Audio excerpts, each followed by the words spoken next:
is Michael Schratter, and I'm the founder of Ridedonthide. I'm bipolar. There we go. The most difficult aspect for me to get beyond my affliction was the stigma that surrounds mental illness. Ready for a bike ride? Ready, Jacob? Big hill, big hill. I felt and I internalized that it was something to be ashamed about. It was this sort of notion that perhaps I should lie as to why I had to drop out of the terms classes. I knew I could cycle long distances, and I thought that if I could do my little part in trying to dismantle the stigma, I would feel fulfilled.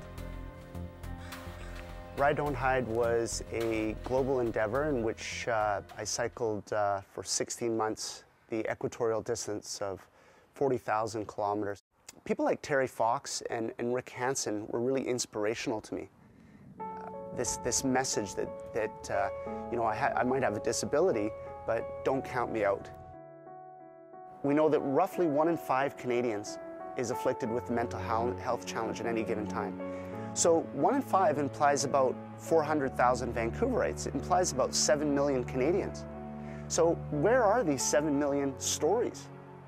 And so Ridedonthide for me was about finding the courage and realizing the obligation for me and other people that are dealing with mental health challenges to come forth and say, it's okay. Never in my wildest dreams could have I imagined Ridedonthide would be what it is today. And to see these 5,000–6,000 people come out and ride and show each other that enough is enough. There's nothing to be stigmatized anymore. Stigma is a social disease, and that social disease is medicated when you see those people riding, when you're part of that acceptance.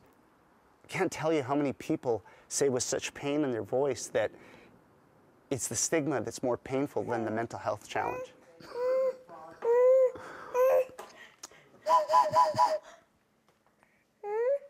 Good blowing, Jacob. Oh. There's so many different people slobber on this. Oh, don't tell me that. I thought it was just Jacob. Oh, no. I have an obligation to try to paint a better world for today's youth. And that becomes particularly clear with my 2 baby sons. I really believe that 20 years from now, 30 years from now, they might be looking at an old man like me and saying, Dad, I don't even get it. Like, what stigma? It requires unbelievable patience on behalf of the partner, of the person that has a mental health challenge. Unbelievable patience.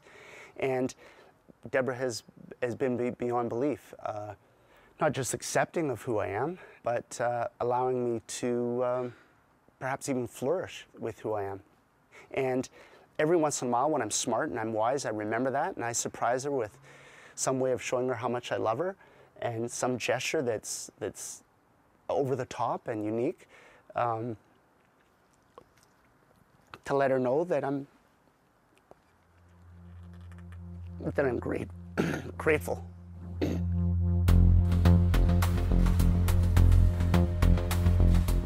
Upon coming into Vancouver that day, November the 12th, 2011, I'm never going to forget that. It took everything in my willpower to just not break down and cry, to see the fruition of such a dream.